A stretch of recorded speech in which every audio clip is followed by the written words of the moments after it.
seed cleaning is a little bit like cooking, and there are recipes and tools, screens and Winnow Wizards that are useful, and vacuums. Zinnias are one of the more advanced recipes. They're your angel food cake or something of seed cleaning. So the first thing to know about zinnia seeds is almost every interview on the Seed Farmer podcast, my guests and I wind up talking about tools. And one tool that podcast guests have mentioned more than any other tool is the Winnow Wizard. We use the Winnow Wizard at Torne-Sol Farm to clean seeds, so I understand the love that folks have for this machine.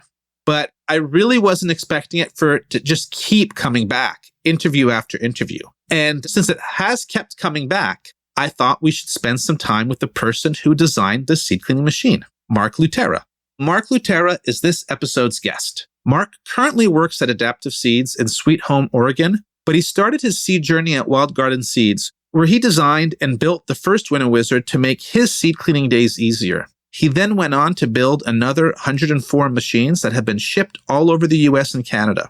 He's now transferred production of this Winnow Wizard to Oppen Works in Wisconsin. In today's episode, Mark tells us what the Winnow Wizard does and how it works, and we do a deep dive into seed cleaning. And of course, the Winnow Wizard plays a key part in the seed cleaning stories, but Mark also explains how seed harvest and screening are equally important steps to get your seed clean. Mark also reveals some secrets of using a shop vac for seed cleaning. During the discussion, we go through 4 seed cleaning scenarios and how Mark would tackle each of them. Mark then wraps up the conversation by telling us about his next seed project aimed at small-scale seed farmers. I hope you enjoy this conversation.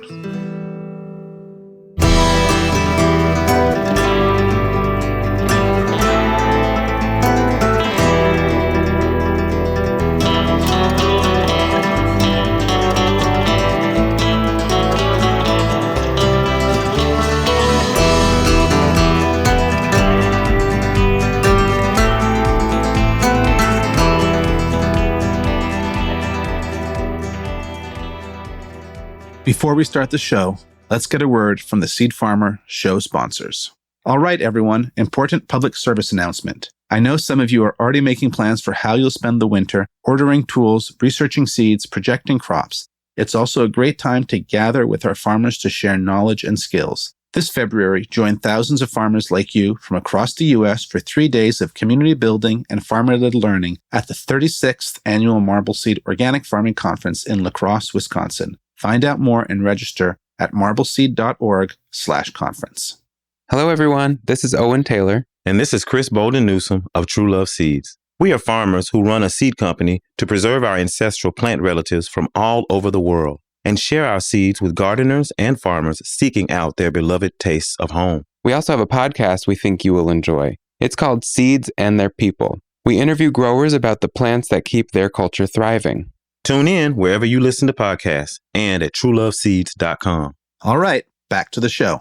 Mark Luterra, welcome to the Seed Growers Podcast. Thank you. In the first season of this podcast, I think half the guests mentioned the Winnow Wizard as their favorite tool. And some of them said that they hate to use the word game changer, but for the Winnow Wizard, they would say it was a game changer.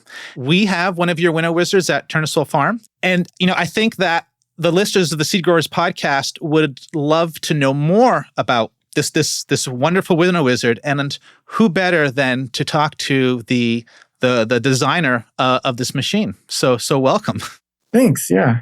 Why don't we start off by, you can tell us what kind of seed work you're doing these days. Where are you situated? Yeah. So right now in the seed world, aside from building Winnow Wizards, which are now being built in Wisconsin, and I'll explain that later, I'm working part-time for Adaptive Seeds, and where my primary responsibility is kind of being a seed cleaning specialist. They have 2 Winnow Wizards, so occasionally I can run them both at once.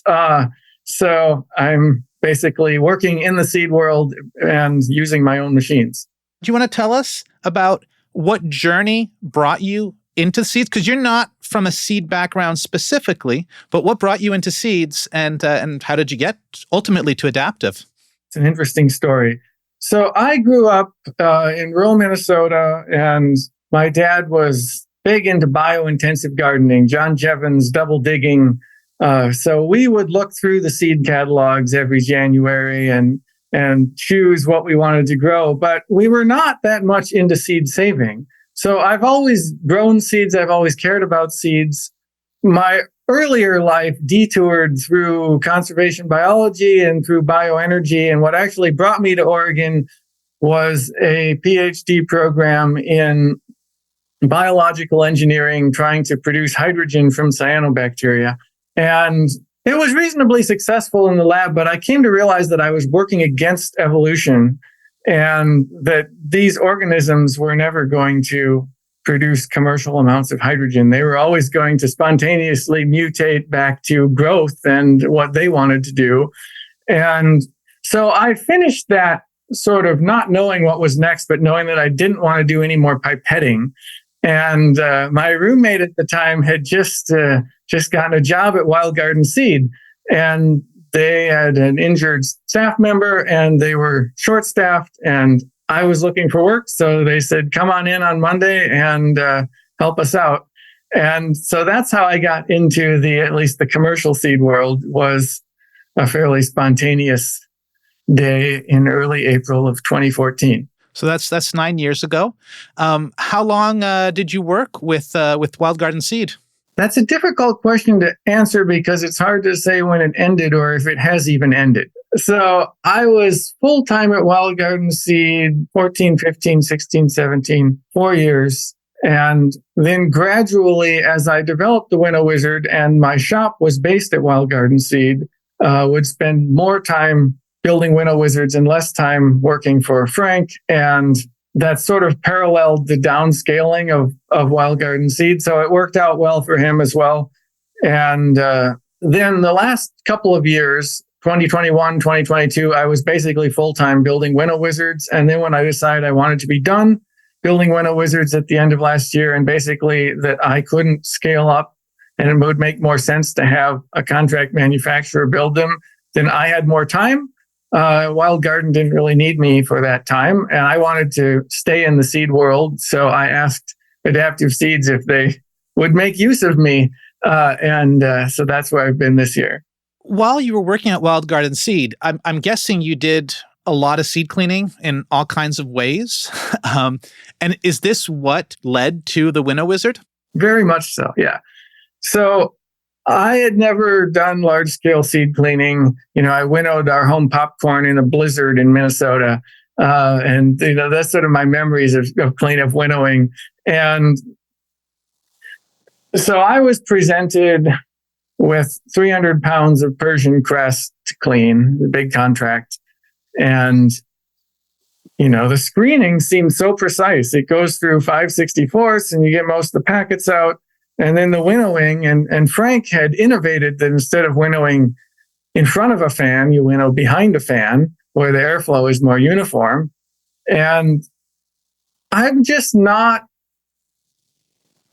I'm not the kind of person who can just sort of sit there and relax and hold a bin all day in precisely the right spot and winnow. It was very stressful for me, and I was basically wanted to make my job easier.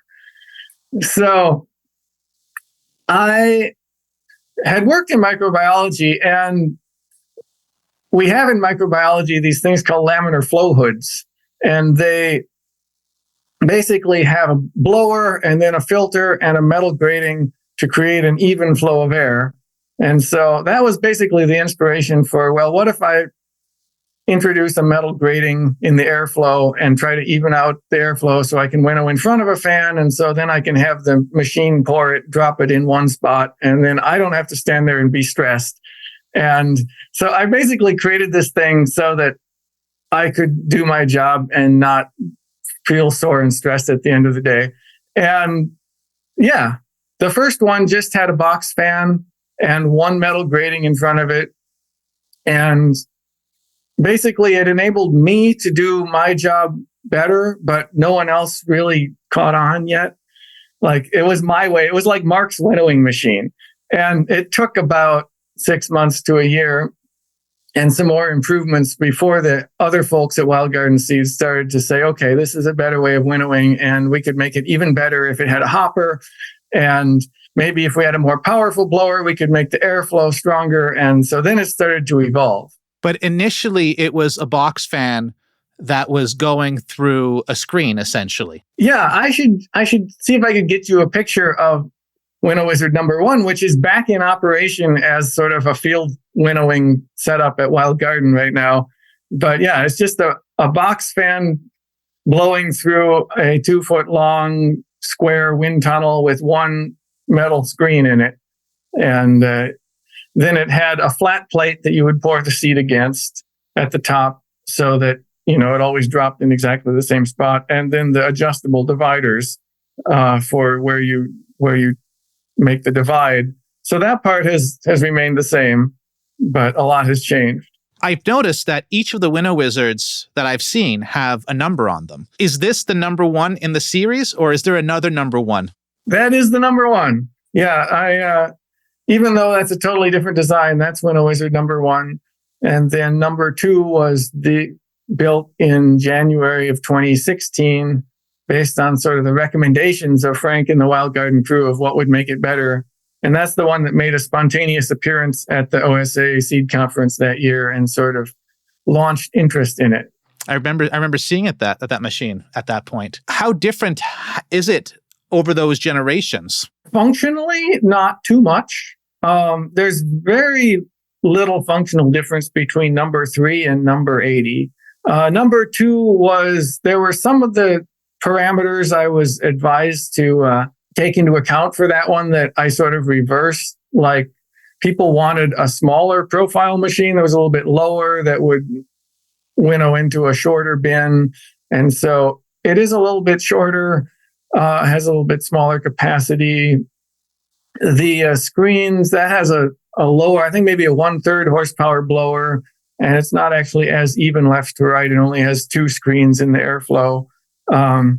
But by the time I built number 3, which was also when I was working on the plans to actually consider this to be an open source design, everything beyond that is fairly incremental, little adjustments or to make things more durable or improved. But the overall design is pretty similar. I guess the major change that came with number 5 and maybe number 6, I don't remember if it's 5 or 6 when I added the agitator.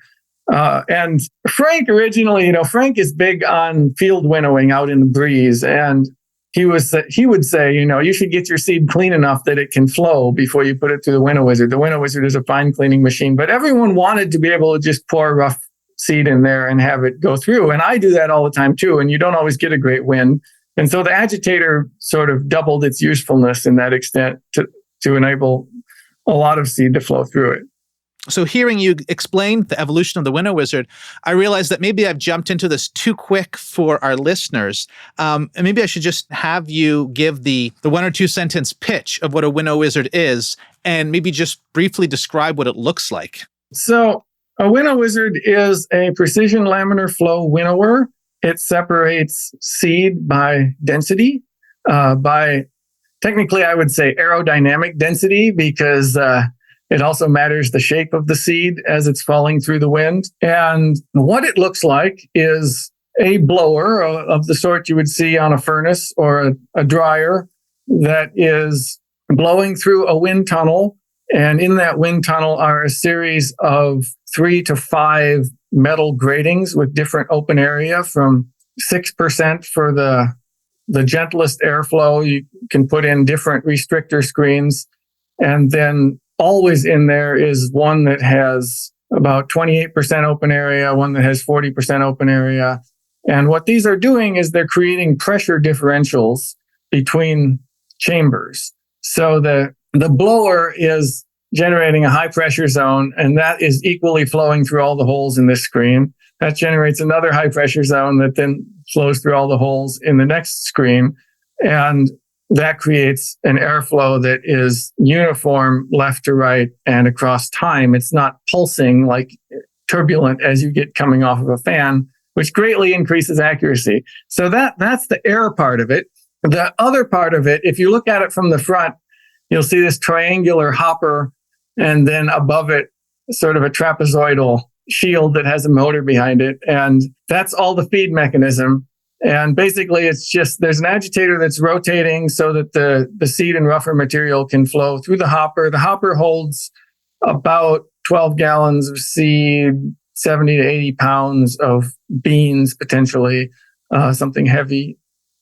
And then that drops into a vibrating feed tray that spreads it out across 10 inches and drops it through a variable width slot. So it's just basically dropping a single curtain of seed through the airflow.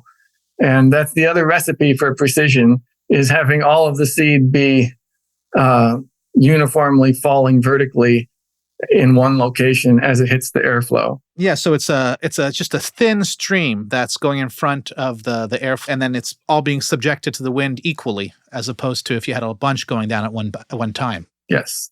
And you make these with 3/4 horsepower engines and 1 horsepower engine, if I remember right? I did. Now that they're being built in Wisconsin, they're all 1 horsepower. We discovered that we could use the extra restrictive screen with the 1 horsepower with no consequence. So basically, the 1 horsepower can do everything the 3/4 can, but it also does beans a lot better, beans and grains. And so it's just simpler for manufacturing to have 1 model. So I think we have a 1 horsepower from before this transition.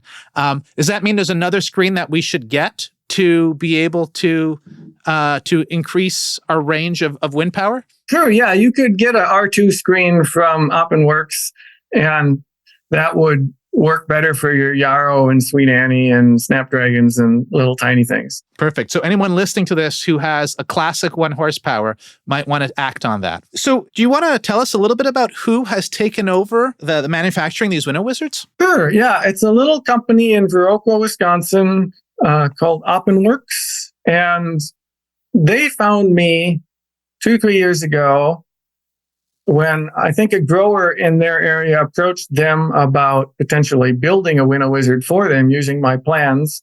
And I don't think that panned out, but they were just very interested. They asked me at that time if I were looking for someone to manufacture, and I wasn't, but I did say I could use help fabricating metal parts because I did not have a shop that was well set up for that. And I had a lot of metal dust and angle grinders. And so they started doing that for me. And they started plasma cutting the restrictive screens so they wouldn't be duct taped. And they, so they weren't blocked with duct tape. And they fabricated the hopper gates and the gate supports and the magnetic gates and all of that for me and sent them to me. And so I had a working relationship with them. And when I wanted to transition out of manufacturing, I put sort of a request out to see, who might want to build these. Would maybe even a bigger company that builds clippers or something want to build them. But ultimately, I hoped that it could stay kind of a small open source idea. And Oppen Works was very interested. And so we went through a whole sort of design prototyping. They would prefer to build them out of metal. And it's just more uniform. If I'm building out of 2x4s, not every 2x4 is exactly the same dimensions, and I've got to make accommodations. And it's sort of an individually crafted kind of thing, and it just doesn't scale. So there was a whole process of scaling up or transitioning it to have more metal fabrication and modifying the feed tray. And so I visited Wisconsin twice earlier this spring and saw their prototype, a couple of prototypes, and gradually got into production and got to know Peter Bergquist, the owner of Oppen Works. And we have similar visions. He builds other small scale agricultural equipment. He builds an elderberry destemmer and part of the shade haven shade structures for pastured livestock. So it seems like a good fit. So they're made out of metal now, from what I'm hearing. There's more metal. The hopper and the wind tunnel are still wood. And the divider has a wood core, but the frame is not wood. It's powder-coated metal, and the feed tray is stainless steel. The blower adapter is metal. So yeah, I would say it went from being maybe 20% metal to being 70% metal. Now, on the Classic series, I noticed that there is a drawing on the side of it of kind of blowing some seeds. Is this you who does this, or is there somebody that you have do it for you? That's done by Victor Sauvy, who is the longest running employee of Wild Garden Seed. He's been there since, I believe, 2012. And he's an artist as well. And so I asked him when I started selling Winnow Wizards if he would be interested in doing original art on each one, and I would pay him for it. And he did that on all, well, I don't know if there's one on number one, but all 105 that I built there. And then I asked him if he would be interested in making a permanent version of that, which he did. And that's a decal now. So it's still on them, but it's just a transparent decal on the new ones. So as you mentioned, this is an open source design that you've decided to do. That's a very generous act that you're doing to the seed community. What made you want to do that? Yeah, I didn't go into this being like, what is a business idea that might make me some money? I went into it as, this is improving my job. And, I want to make something that is useful to other people. And that's what's rewarding to me. That's what I get out of it. And so ultimately that's a design and it's not a product. And so as soon as people were telling me that this is a useful design, useful to them, it's almost like it's a burden on me to have to build them. Like I did make a living doing it for a couple of years and I appreciated that. But if they could just magically spring into existence so that every seed grower who could use one could have one, that would actually make me feel better. So I didn't want to be ripped off, have someone go have them built cheaply in China, but it wasn't the end of the world if that would happen. I wasn't really afraid of that. So yeah, I wanted it to be an open source design. I will say that the plans are updated to the latest of my manufacturing, and we're currently not planning to make the metal version open source. It's not hard to look at it and build one, but I feel like now that we've invested a little bit more, there needs to be a little bit of incentive to buy from that. It's still not patented, but certainly, and I also feel like the open source wooden version is a lot easier to DIY, which is why most people would want there to be plans. So I think that's going to stay where it's at. Do you have an idea how many people have made them DIY? I don't know for sure, but I don't think it's more than 10. And, it is a little bit of a complicated design, and people have sent me the ones they have built. There's probably people who have sort of used portions of the plans to make a simpler design that I haven't heard about. There's a couple in Australia. There's one that's actually made partially with my components that they took home in a suitcase, and then they got the rest of the components locally. And they contact me with various seed cleaning problems that I've never encountered. Like, how do you get snails out of your cilantro? Do you have a good answer to that one? Well, I mean, in terms of size and density and shape, that's all I can go on. I can't speak from experience, obviously, but yeah. I guess it depends what kind of snails also. Yeah, I guess the snails are a problem in cilantro and the snail poop is a problem in the lettuce seed. And in terms of the Winnow Wizards that you've built, how far a range have they traveled? Where can you find them in the world? The vast majority are in the US and Canada. Overseas shipping is a little challenging just based on cost, and they have different electrical standards.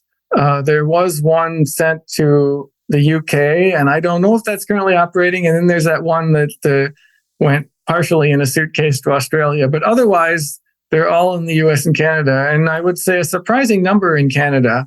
I couldn't tell you exactly how many, but more than I would have expected. A question that I usually ask growers at the beginning has to do with the climate that they farm in and how that affects seed production. I'm going to ask you that question, but a little bit different. Does climate have an impact on how you might use a Winnow Wizard? It certainly has an impact on when and where you might use a Winnow Wizard. I don't know if it has too much of an impact on how. Then in the Pacific Northwest, in Oregon, we have very dry summers, very wet winters. That makes it a good climate for growing seed generally, as long as you have access to enough water rights, or wells that don't go dry to keep things watered through the dry season. It does allow, for example, winnowing beans. You can set up a Winnow Wizard outside for a few days or even a week and not have it get rained on. And so just blow the dust outside. And I know in humid climates that becomes more of a challenge, and I have to basically run the machine inside. But yeah, I don't know too much that the climate affects how one would use a Winnow Wizard too much. What you're saying is you got to have it in a dry area, whether that's outside or indoors. You find the dry area, then the Winnow Wizard does the rest? Yeah. Before we started talking, you suggested that one place that we could start the conversation is with seed crops that have some hollow seeds, like spinach, beets, different brassicas. Do you want to start off by talking about what using a Winnow Wizard looks like for these crops? Sure. So typically when I'm using a Winnow Wizard, there's two winnowing steps. And I think I'll go through this process. So when a crop comes in from the field, it will have been threshed and maybe field screened. And typically the first thing that I'll do is I'll pour it through the Winnow Wizard. And can you tell us what you mean by field screened? Field screened, yes. It's been run through something. It could be a 1/2 inch. It could be 3/16. We call them black screens. They're these nursery trays that have about 3/16 inch holes. Sorry for the imperial measurements. And anyway, you can't put a bean plant through the Winnow Wizard, right? And you really can't put a 6-inch long stick of anything through there. And so you just got to get the biggest stuff out so that it can go through the hopper and feed through a wide slot and you can blow the dust away. So that's what I typically mean by field screen. Fantastic. So the seed, you've received it. It's been field screened. What's next? So then I will pour it in the Wizard and basically run it wide open. The slot as wide as I can make it, and the hopper mostly wide open with the agitator running. And what I'm trying to do is blow away the dust so that it will easily flow through the next level of screen. And I'm setting the divider a few inches back from where any of the seed is falling. So I'm not blowing away too much seed yet, even the hollow seed. Just making it easily screenable. And that's, at Wild Garden, we would call it field winnowing. And you can do that pretty easily in a breeze if you have the right breeze, but breezes can be pretty inconsistent and frustrating. So we tend to do it with the Wizard. Anyway, so let's say I've got spinach and I've rough winnowed it. And then I'll probably pour it through some screen that is just a little bit bigger than the seed, but all the seed goes through pretty easily.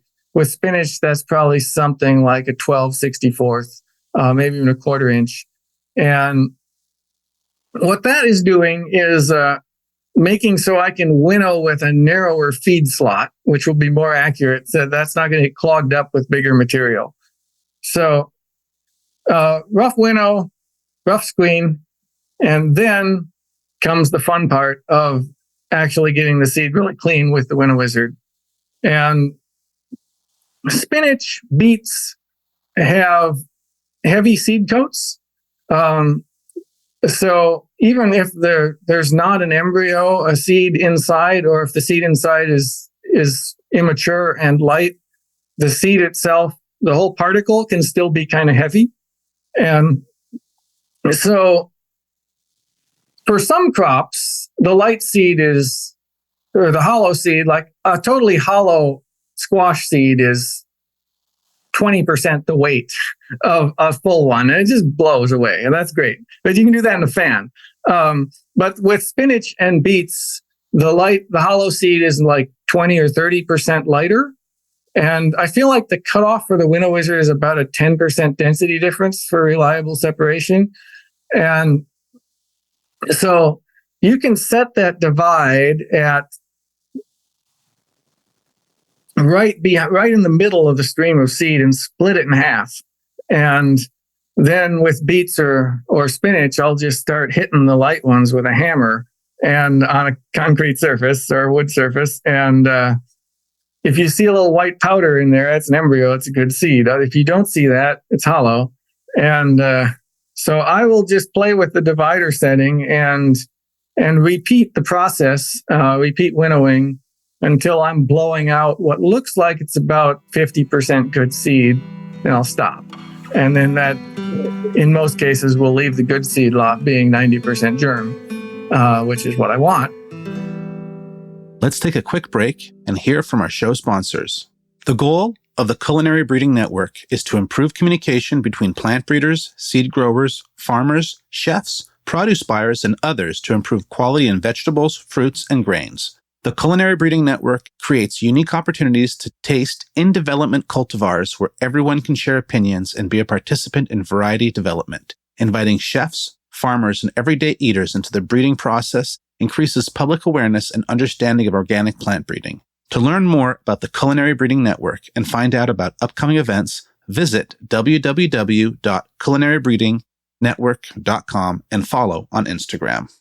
Are you a farmer looking for educational resources in Canada? Check out Young Agrarians. They are a farmer-to-farmer educational resource network for new and young ecological, organic, and regenerative farmers. Young Agrarians offers farmer-to-farmer programming, including tools and training around farming, business, mentorships, land access, and so much more. Interested in learning more? Head to youngagrarians.org and give Young Agrarians a follow on social media. All right, back to the show. So you're blowing out 50% good seed. Do you want to say what that means? So I'm blowing out, I'm just sort of explaining my process for cleaning a lot of beets that I know has germination issues or is likely to have germination issues. Maybe it's already been tested at 60% or something, and I want to improve it. And so I will set the divider and blow out what's all bad seed. And I have a pretty good sense, having done this 1,000 times, of, where that setting is. And so that'll blow away 20% of it or something, and that's trash. And then I'll move the divider forward a little bit, closer to the blower, and I'll shave off more seed. And I'll take a sample of that seed that's blowing away, and I'll take, say, 10 or 20 seeds, and I'll hit them all with a hammer. And I'll count, what proportion have embryos in them, what proportion look like they would be viable. And if that gets up around 50%, so what I'm blowing away is 50% good, then I stop blowing seed away. But that lot that is 50% good that's getting blown away is only maybe 5% of the total seed lot. So it's not like I'm blowing away very much good seed. That's just like, that's my signal to stop removing seed. Once it's been maximally winnowed, and I'm convinced that it's all good, then it's whether there are any other steps for cleaning, which is often a final screening, maybe a smaller top screening, maybe a bottom screening to get out smaller debris or smaller seed. One of the other cool things about the Winnow Wizard we haven't talked about yet, and this works if you have magnetic soil. I don't know if you have magnetic soil at your farm, but we here in Oregon, we have very magnetic soil. If there are dirt clods in the seed that are the same size and density of the seed, I developed this attachment for the hopper. It's just basically an alternate hopper gate that has these very strong rare earth magnets that deflect dirt if it's magnetic. And so I would run it past the magnet to get dirt out if that's necessary. And then spinach, I would often run through a shop vac. And I'm allowed to talk about the shop vac now. Frank tells me it's no longer a secret. So anyway, spinach often has little sticks, or it has clusters of seeds that need to get broken up. So if that needs to happen, I would often run it through a shop vac and then winnow it again.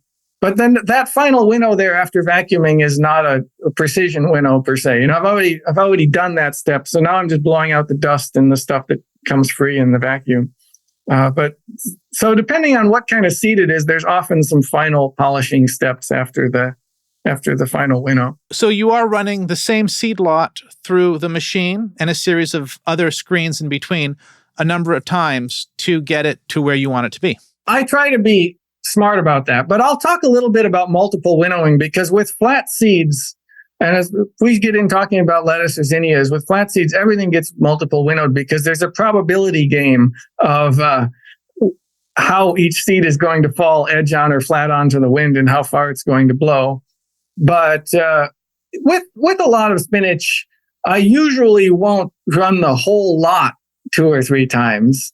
Like I might cut it pretty hard so that I can set aside 2/3 of it and say, this is good. I'm not going to winnow you again. And now I'm going to work on the remaining third and decide, where the cutoff is and blow away as much as I want from there. But yeah, definitely when I'm running a Winnow Wizard,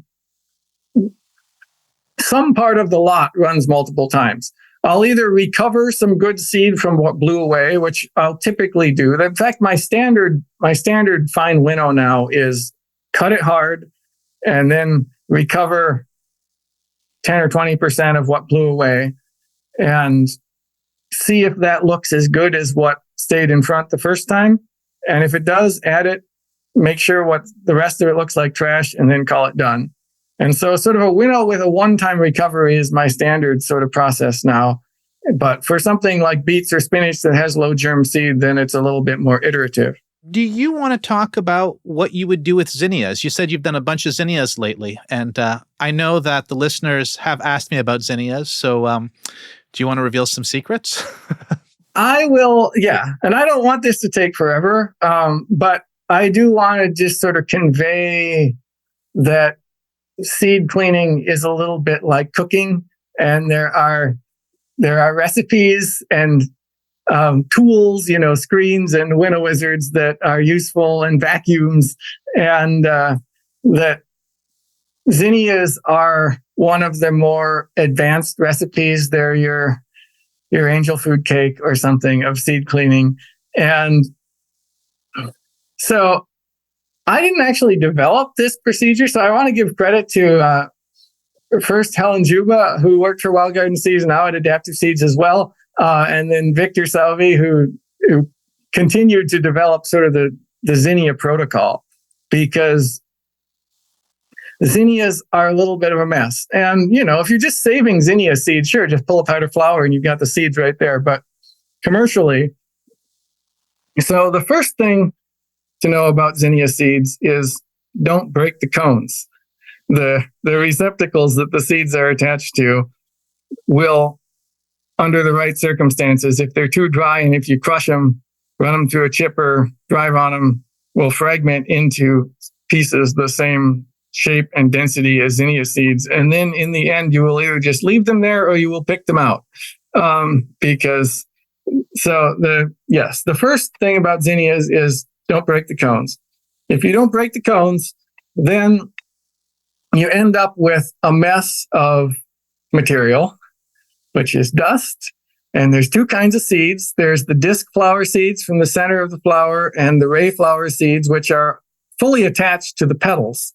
And so I will run that whole mess through the wizard and blow the dust out of it and the loose petals and try to get it down to, about 50% of something that at least has a seed attached to it. And that is the first step. And I'll run the agitator, and the agitator will do a first sort of pass at breaking petals off of ray seeds. And so that gets started that way anyway. Then I will run it through a 6/64 inch slot, which all of the seed will pass through, and that will get rid of the larger flower heads and sticks and things that are still in there that are preventing me from working with it more readily. So that's usually the step at which I'll put it in the dryer and make sure it's all the way dry, because the petals will not break off of the ray seeds if they're at all damp. So then it gets dried.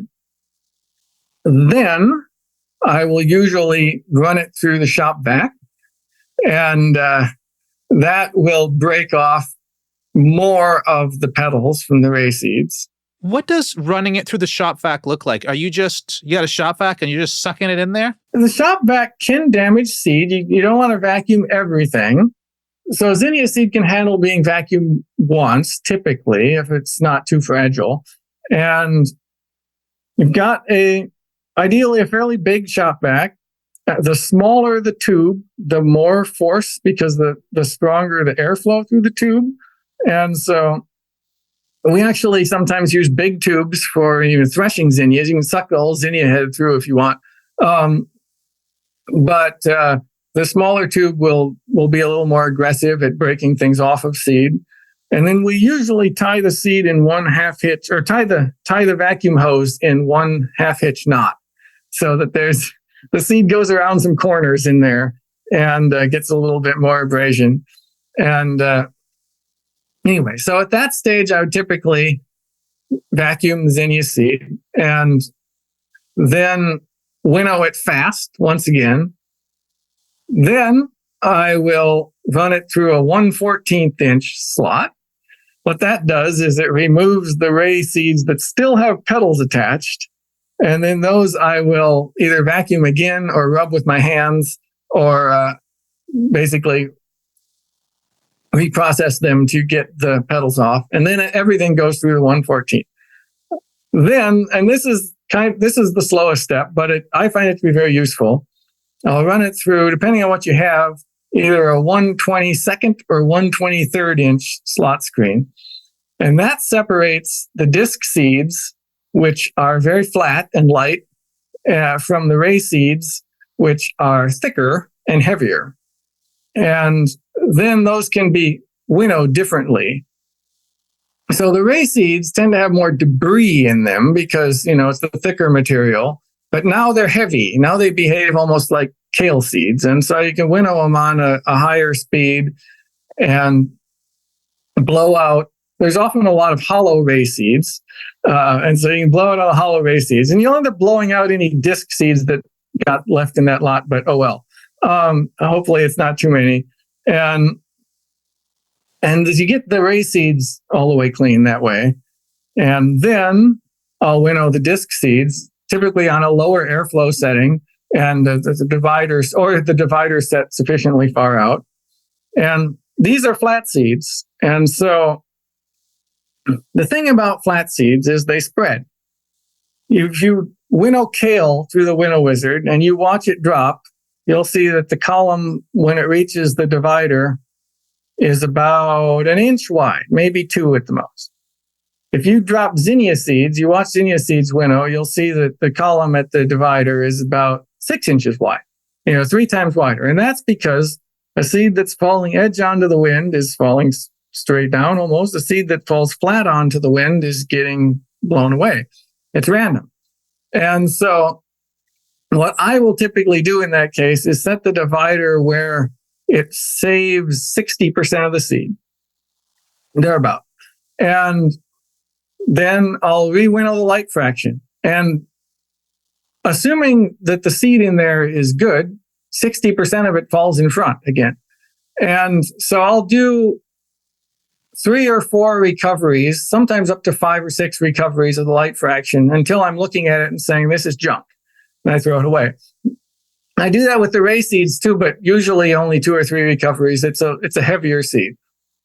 So now I've got winnowed ray seed and disc seed that have blown away all the hollow seed and most of the chaff material. What's left in there are little tiny things, little tiny debris.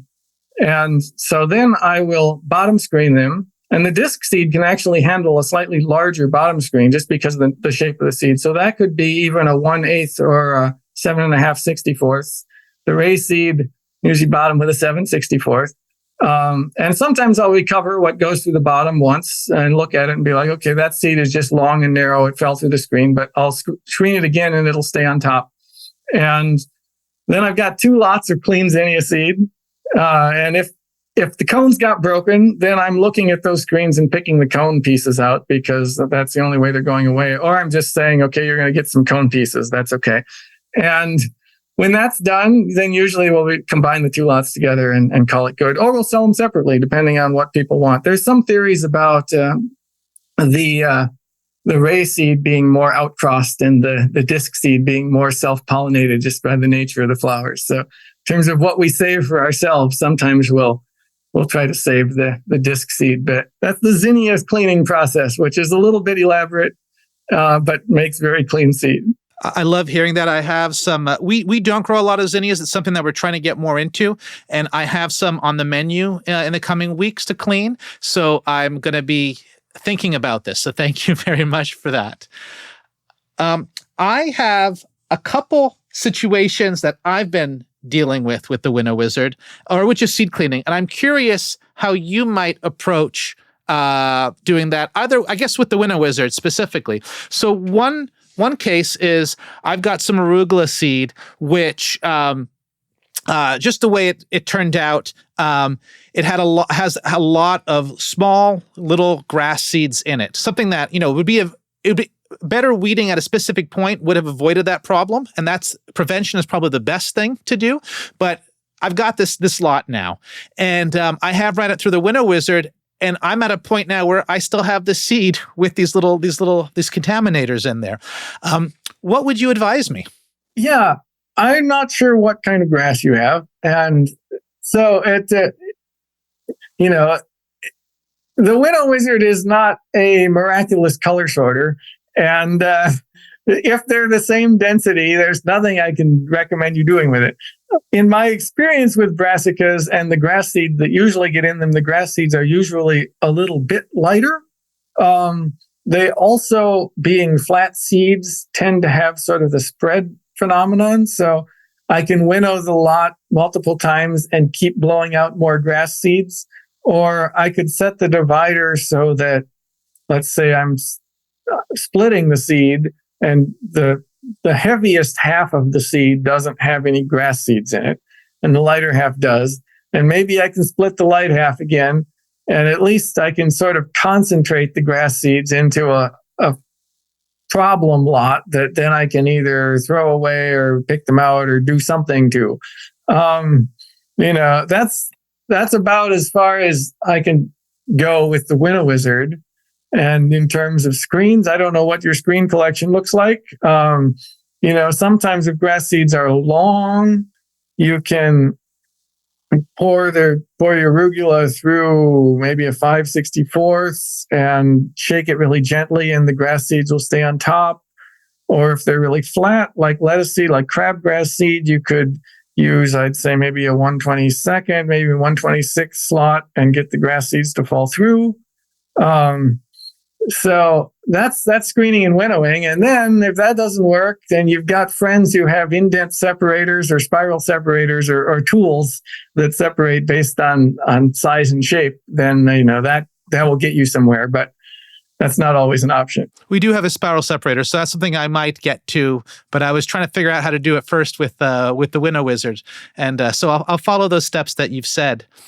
The last case I'm going to throw at you is we do dry beans, we do beans, but we do harvest bean seed, and we have a number of splits in a couple lots, and so we have managed to get a lot of them out with the Winnow Wizard, but I just wanted to hear from you what a best practice way would be to approach bean seeds that have splits in there. Yeah, so you definitely need a 1 horsepower wizard to do much about splits in beans. And I've heard from a couple people who are disappointed about what their 3/4 horse does. And it's just the airflow is 50% stronger, maybe even 100% stronger if you do the physics on it. And the position of the divider matters a whole lot. And so you're running it on high. And with most beans, I've got it set. Well, if they're heavy round beans like orca beans, I have the divider set like 3.5 inches. If they're flat beans like tiger eye beans or longer beans like rosso beans, bolado beans, I've got it set maybe 4.25. And I've got it set so a few good unsplit beans end up winnowing out, but not many. So what's winnowing out is 80% splits. And then if there's a lot of splits, then I'll run it again. And it's never going to get out 100% of the splits. And I've even dreamed about, maybe I'll make a 2 horsepower wizard sometime and see if I can blow out more splits for bean growers. And that might happen sometime. But, if the splits fall edge on again, they they're pretty wind resistant and they fall straight down. So it's a probability game. And then you've got the ones that are just sort of chipped. And so I haven't been able to get away from, if you want perfect beans and you've got splits, you got to pick something out of them. It's hard to get the splits to fall through a slotted screen. But in my experience, at least, the Winnow Wizard can get you 90% of the way there. Well, that's what we've been getting to. So I'm really grateful that that's actually one of the reasons we chose the 1 horsepower. And I would love 100%, but this is much better than having less than that, or way less than that. One other comment. With beans, it feels I wind up with beans all over the room when I'm using the Winnow Wizard. Do you have any advice about that, or is this just something I have to live with? Yeah, I do too, depending on how many beans. You get a lot of bean flying when especially if you try to split beans in half using the divider ever.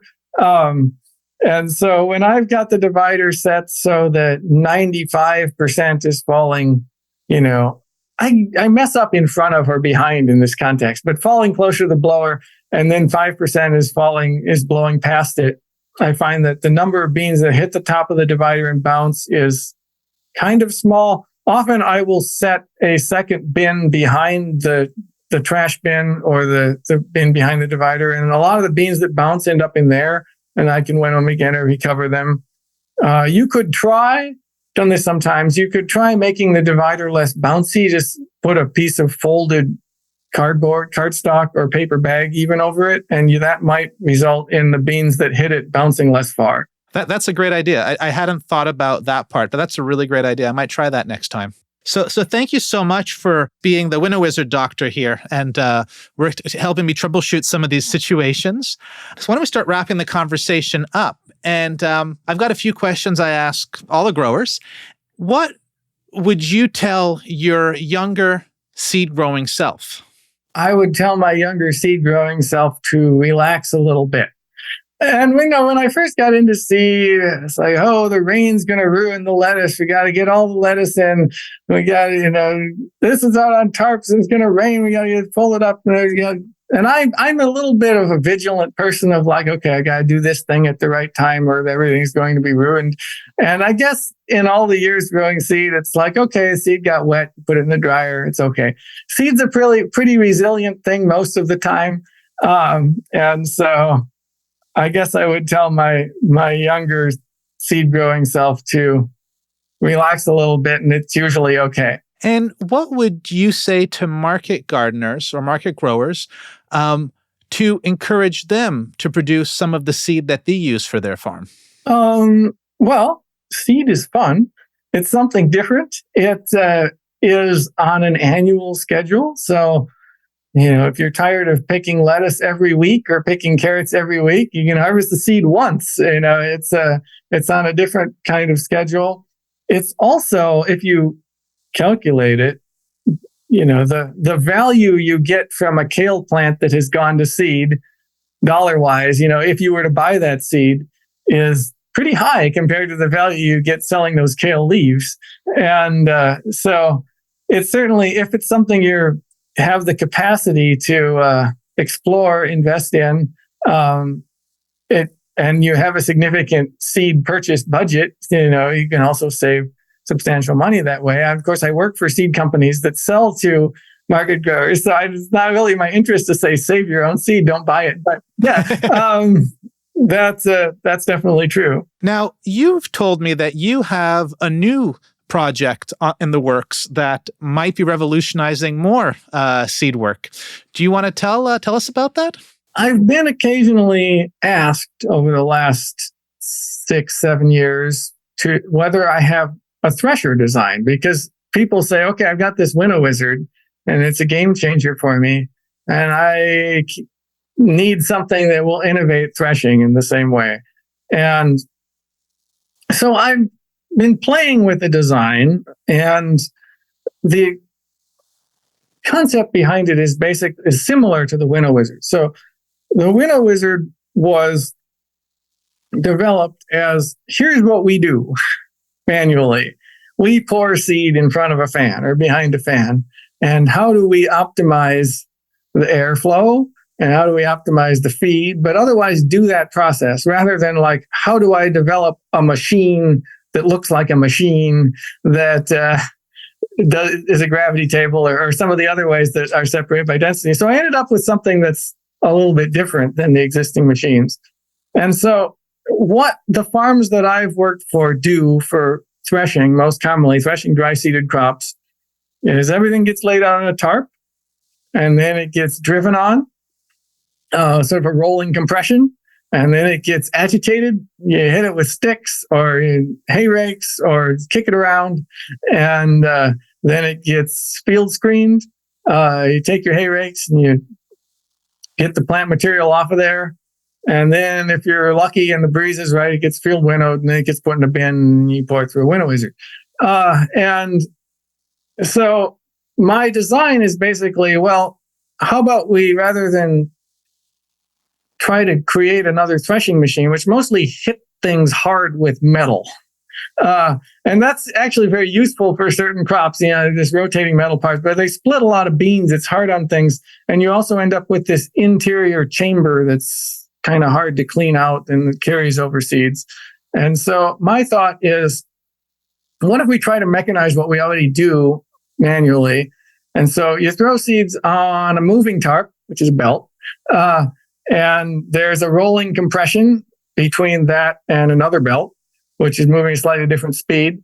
And then there's an agitator, which at least in the concept design is an industrial conveyor brush that hits them and accelerates them. And then there's a field screen in terms of, as they come off the end of the belt, there are smooth stainless steel bars that the plant material slides down, the seed falls through, and then they're running off the same motor is a blower that's blowing away the light chaff, and then you get seed.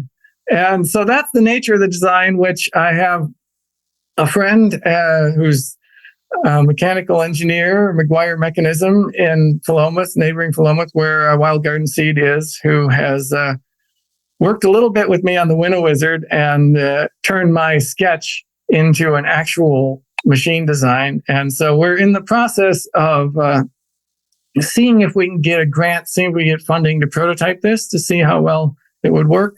Again, I make open source designs. I don't make a lot of money on the Winnow Wizard. I could see people saying, well, you're asking for money for product development. And that's not really how I see it, because I just want to make life easier for seed growers, and including myself. And, if people need them manufactured, Peter at Oppen Works is interested in manufacturing them, I'm interested in being part of that, but I don't see this as something like I'm going to invest a bunch of money, which I might make back. I just have a vision of a design that I would like to build and see how well it works.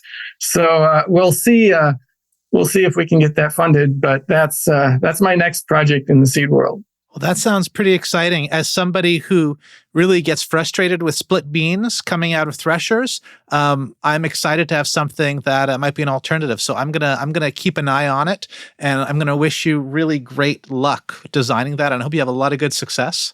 Is there anything that I should have asked you that I didn't ask you? I'm not sure. I mean, you didn't, and this is totally different. You didn't ask me much about my life outside of growing seed, And of course, we have a limited time. One thing that I might share, because it's becoming a little bit more important in my life, is I have a Substack, dendroica.substack, that is my own ecological spirituality writings, which tends to have some amount of overlap with seed growers and similar sort of cosmologies and worldviews. So I thought I might share it on here. I think it's going to turn into a book in the next year or so, but for now it's just monthly posts on Substack. Well, if you get me the links, I will definitely put this in the show notes so people can read those. Anything else about your personal life that or your alternate non-seed life that you want to tell us about, or is that the main one? I think that's the main one I'd want to share. My life is not that interesting. And how can people find out more about what you're doing, the Winnow Wizard or otherwise? Yeah, I need to work on updating the website, but the website is there, luterra.com, Luterra. Also on that website is a design for a drip tape winder that I've built a few, but most of that would be to build yourself. A little bit about some of the hydronic hot water powered seed dryers that I built for wild garden seed are there. If the thresher gets developed, that will be there. So I would say that's the best place to go. I am on Instagram, luterra.ent. I have not been very active over the last year, but hopefully that will change. Well, thank you so much, Mark, for coming on and telling us about the Winnow Wizard, and thank you for developing it and sharing it wide. Well, you're welcome, and thank you for having me on. Hope you have a great season. And that's episode 17 of the Seed Farmer podcast. A huge thanks to Mark for being on the podcast, and a huge thanks for designing the Winnow Wizard. It has really, really improved my seed cleaning life, and I am very grateful for that. In the show notes, you can find links to Mark's main Winnow Wizard website and Oppen Works, where you can now order your very own Winnow Wizard. There is also a link to Mark's Seed Cleaning Strategies Guide. I highly recommend checking this out. And there is a link to the Dendroica Project, Mark's Substack of ecological spirituality writings. A huge thanks to Sophie Sedalton for the theme music. You can hear more of their music at sophiesedalton.com. You can find more seed growing resources on my blog at seedgrowers.farm. While you're there, you can subscribe to my newsletter full of seed growing, crop planning, and farm spreadsheets. You can also pre-order a copy of my upcoming book, The Seed Farmer, a complete guide to growing, using, and selling your own seed. The Seed Farmer podcast is produced in part by No-Till Growers with the help of our sponsors. A huge thanks to everyone at No-Till Growers for making this podcast happen. If you haven't already subscribed to this podcast, now's the time. You wouldn't want to miss the next episode. Until then, happy farming.